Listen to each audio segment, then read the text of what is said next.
ವಿಶೇಷ ಏನಿದೆ, ಒಂದು ಬರ್ತಡೆಗೆ ವಯಸ್ಸಾಗ್ತಾ ಬರುತ್ತೆ ಅಷ್ಟೇ, ಅದು ಬಿಟ್ಟರೆ ವಿಶೇಷ ಏನಿಲ್ಲ. ಆ್ಯಸ್ ಯೂಶ್ವಲ್ ಬೆಳಗ್ಗೆ ದೇವಸ್ಥಾನಕ್ಕೆ ಹೋಗೋದು, ಆಮೇಲೆ ನಮ್ಮ ದೇವಸ್ಥಾನ ಇಲ್ಲಿಗೆ ಬಂದು, ಆಮೇಲೆ ನಮ್ಮ ಮಂಡ್ಯದಿಂದ ಒಂದಷ್ಟು ಹುಡುಗರು ಬಂದಿದ್ದಾರೆ ವಿಶ್ ಮಾಡೋಕ್ಕೆ, ಪ್ರೀತಿಯಿಂದ ಅವರು ಹಾರೈಸೋ ಒಂದು ಹಾರೈಕೆಗಳು ಅದೇ ಆಶೀರ್ವಾದ. ಮೇಡಮ್, ಆ್ಯಸ್ ಯೂಶುವಲ್ ಸದ್ಯಕ್ಕೆ ನಡೀತಾರಂಥ ಪ್ರದರ್ಶನ ವಿಚಾರದಲ್ಲಿ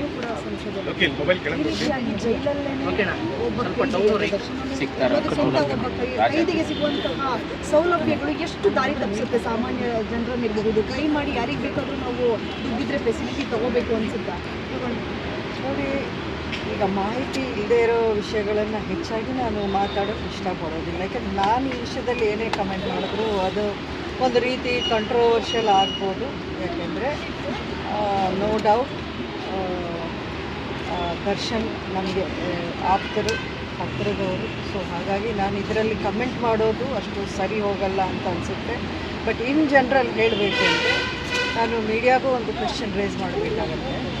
ಜೈಲಲ್ಲಿ ಈ ರೀತಿ ನಡೀತಾ ಇರೋದು ಇದೇ ಫಸ್ಟಾ ಅಂತ ನೀವೇ ಎದೆ ಮುಟ್ಕೊಂಡು ಹೇಳಬೇಕು. ಎಷ್ಟು ವರ್ಷಗಳಿಂದ ಈ ರೀತಿ ನಡೀತಾ ಇದೆ, ಯಾಕೆ ನೀವು ಇದನ್ನೆಲ್ಲ ಹೈಲೈಟ್ ಮಾಡಿಲ್ಲ ಈವರೆಗೂ? ಹೊರಗಡೆ ದರ್ಶನ್ ಇರೋದ್ರಿಂದ ನೀವು ಅದನ್ನು ಫೋಕಸ್ ಮಾಡಿ ಅವ್ರದ್ದೇ ತಪ್ಪು ಅನ್ನೋ ಥರ ಒಂದು ರೀತಿ ಫೋಕಸ್ ಆಗ್ತಿದೆ. ಬಿಟ್ಟರೆ ಇದರ ಬಗ್ಗೆ ರೂಪ ಅವರು ಪ್ರಿಸನ್ DGPನ ಏನೋ ಇದ್ರು ಅಂತ ಅನಿಸುತ್ತೆ. ಆ ಕಾಲದಲ್ಲಿ ಅವ್ರು ರೇಸ್ ಮಾಡಿದಾಗ ನೀವು ಯಾಕೆ ಹೈಲೈಟ್ ಮಾಡಿಲ್ಲ, ಯಾಕೆ ಕ್ವೆಶ್ಚನ್ ಮಾಡಿಲ್ಲ ಸರ್ಕಾರವನ್ನು?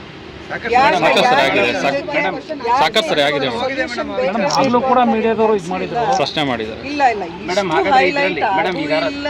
ಯಾರು ಇದ್ರ ಬಗ್ಗೆ ಆಮೇಲೂ ತಲೆ ಕೆಡಿಸ್ಕೊಂಡಿಲ್ಲ. ಇನ್ಫ್ಯಾಕ್ಟ್ ಅವ್ರಿಗೇನು ಟ್ರಾನ್ಸ್ಫರ್ ಏನೋ ಮಾಡಿದ್ರು ಆ ಕಾಲದಲ್ಲಿ. ಸೊ ಹಾಗಾಗಿ ಈಗ ದರ್ಶನ್ ಮಾಡಿದ್ರೆ ಸರಿನಾ ತಪ್ಪ ಮೇಡಮ್? ಈಗ ಸರಿಪಡಿಸುವಂತ ವ್ಯವಸ್ಥೆನ ಸರಿಪಡಿಸುವಂತ ನಿಟ್ಟಿನಲ್ಲಿ ರಾಜಕಾರಣಿಗಳ ಒಂದು ಬೆಂಬಲ ಮತ್ತು ಅವ್ರಿಗಿರ್ತಕ್ಕಂಥ ಅಧಿಕಾರದ ವ್ಯವಸ್ಥೆ ಕೂಡ ಪ್ರಮುಖ ಆಗುತ್ತೆ. ಸೊ ಹಾಗಾದ್ರೆ ಇದರಲ್ಲಿ ಈಗ ದರ್ಶನ್ ಅವರಿಗೆ ಸಿಗ್ತಾ ಇರ್ತಂತ ರಾಜಾತೀತದಲ್ಲಿ ರಾಜಕಾರಣಿಗಳ ಸಪೋರ್ಟ್ ಕೂಡ ಇದೆಯಾ? ರಾಜಕಾರಣಿಗಳದು ಮಾತ್ರ ಅಲ್ಲ, ಜೈಲಲ್ಲಿ ನಮ್ಮ ಇದರ ಪ್ರಕಾರ ಎಲ್ಲರೂ ಹೇಳೋದೇನು ಅಂತಂದರೆ, ಯಾರೇ ಇರಲಿ, ಯಾರೇ ಪ್ರಿಸ್ನರ್ ಇರಲಿ, ಒಂದು ಸ್ವಲ್ಪ ಹಣ ಖರ್ಚು ಮಾಡಿದ್ರೆ ಅವ್ರಿಗೆ ಎಲ್ಲ ಸಿಗತ್ತೆ ಅನ್ನೋದು ಜೈಲಲ್ಲಿ ರೂಪ ಅವರ ಒಂದು ಹೇಳಿಕೆಯಲ್ಲೇ ನಾವು ಕೇಳಿದ್ವಿ. ಬಟ್ ಇನ್ನೊಂದು ರೀತಿಯಲ್ಲಿ ಹೇಳಬೇಕು ಅಂದರೆ ಇದು ಬರೀ ಬೆಂಗಳೂರು ಪರಪರ ಅಗ್ರಹಾರ ಜೈಲಲ್ಲಿ ನಡೆಯೋದು ಅಂತ ನನಗೆ ಅನಿಸ್ತಾ ಇಲ್ಲ. ಇದು ಪ್ರತಿ ಒಂದು ಕಡೆ ನಡೀತಾ ಇರೋ ವಿಷಯ. ನೀವು ಪ್ರತಿಯೊಂದು ಜೈಲಿಗೆ ಹೋಗಿ ನೀವು ಈ ಥರ ಹೈಲೈಟ್ ಮಾಡಿ ಅವಾಗ ನಾನು ಒಪ್ಕೊತೀನಿ. ಬರೀ ಕರ್ನಾಟಕದಲ್ಲೆಲ್ಲ, ಇಂಡಿಯಾದಲ್ಲಿ ಅಥವಾ ಪ್ರಪಂಚದಲ್ಲಿ ನೀವು ಅಮೆರಿಕಾಗೆ ಹೋಗಿ ಅಲ್ಲೂ ನಿಮಗೆ ಫೋನ್ಗಳು, ಡ್ರಗ್ಸು, ಸಿಗರೇಟ್ಸು ಎಲ್ಲನೂ ಸಿಗುವಂಥ ವ್ಯವಸ್ಥೆ ಒಂದು ಸಿಸ್ಟಮ್ಯಾಟಿಕ್ ಆಗಿ ಪ್ರತಿಯೊಂದು ಜೈಲಲ್ಲಿ ನಡೀತಾ ಇದೆ. ಇದು ಕರಪ್ಷನ್ ಅಫ್ಕೋರ್ಸ್, ಇದು ಸರಿ ಅಂತ ಹೇಳೋಕ್ಕೆ ಚಾನ್ಸೇ ಇಲ್ಲ. ಇದು ಕಾನೂನಿಗೆ ಇದು ವಿರುದ್ಧವಾದದ್ದು. ಬಟ್ ಆದ್ರೂ ಇವಾಗ ನಾನು ಹೇಳ್ತಾ ಇರೋದು ಜಸ್ಟ್ ನೀವು ರೌಡಿಗಳು ಅಂತ ಅನ್ಬೇಕಾಗುತ್ತೆ. ಹಾಗಾದ್ರೆ ದರ್ಶನ್ ಅವ್ರು ಯಾವುದೋ ಒಂದು ಸಂದರ್ಭಕ್ಕಾಗಿರುವಂತ ಕೆಲವು ಸಾರಿ ಅನಿರೀಕ್ಷಿತವಾಗಿ ಆಗುವಂತ ತಪ್ಪುಗಳು ಕೂಡ ಅವ್ರನ್ನ ಜೈಲಿಗೆ ಹೋಗುವಂತ ಸಂದರ್ಭ ಅವ್ರ ಜೈಲಲ್ಲಿ ಯಾರನ್ನು ಮಾತಾಡಿಸಬಾರ್ದು. ಮೇಡಮ್, ಜೈಲಲ್ಲಿ ಇರುವಂತಹವರಿಗೆ ಈ ರೀತಿ ಎಲ್ಲರನ್ನೂ ಕೂತು ಮಾತನಾಡಿಸುವಂತಹ ಒಂದಷ್ಟು ಅವಕಾಶಗಳಿರುತ್ತೆ ಅಂದ್ರೆ ಎಲ್ಲರಿಗೂ ಸಿಗ್ಬೇಕಲ್ವಾ? ಖಂಡಿತ ನೀವು ಆ ಜೈಲಿಗೆ ಸಂಬಂಧಪಟ್ಟ ಅಧಿಕಾರಿಗಳನ್ನ ಕೇಳಬೇಕಾಗಿರೋ ಪ್ರಶ್ನೆ ಅಲ್ವಾ? This is the mistake of the authorities. ನೀವು ಆವಾಗ ಬಿಡ್ತಾ ಇದ್ದೀರಲ್ಲ, ಅವ್ರನ್ನ ಸಸ್ಪೆಂಡ್ ಮಾಡಿದ್ದಾರೆ ಅನಿಸುತ್ತೆ. ಸೊ ಖಂಡಿತ ಇದಕ್ಕೆ ಜವಾಬ್ದಾರಿ ಆ ಸಂಬಂಧಪಟ್ಟ ಅಧಿಕಾರಿಗಳು, ಆ ಸಂಬಂಧಪಟ್ಟ ಇಲಾಖೆ, ಆ ಸಂಬಂಧಪಟ್ಟ ಒಂದು ಸಚಿವಾಲಯ ಅವ್ರು ತಗೊಳ್ಬೇಕಾಗಿರೋ ಇದಕ್ಕೆ ಜವಾಬ್ದಾರಿ. ಮೇಡಮ್, ಈಗ ಬಳ್ಳಾರಿ ಜೈಲ್ಗೆ ಶಿಫ್ಟ್ ಮಾಡ್ತಾರೆ ಅಂತ ಸುದ್ದಿ ಇರುವಂಥದ್ದು ಮೇಡಮ್.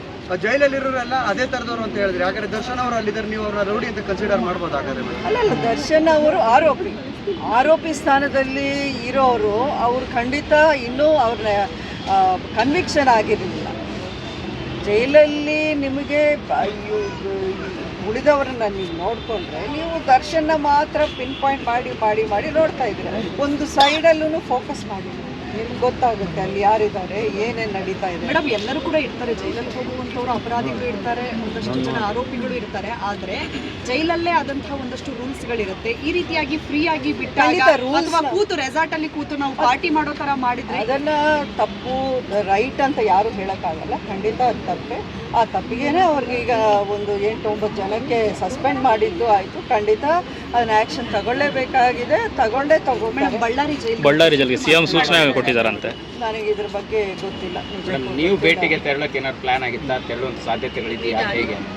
ಇದು ನನಗೆ ಸ್ವಲ್ಪ ಪರ್ಸನಲ್ ವಿಷಯ, ಸೊ ಹಾಗಾಗಿ ನಾನು ಇದ್ರ ಬಗ್ಗೆ ಹೇಳಲ್ಲ. ಅಷ್ಟೇ.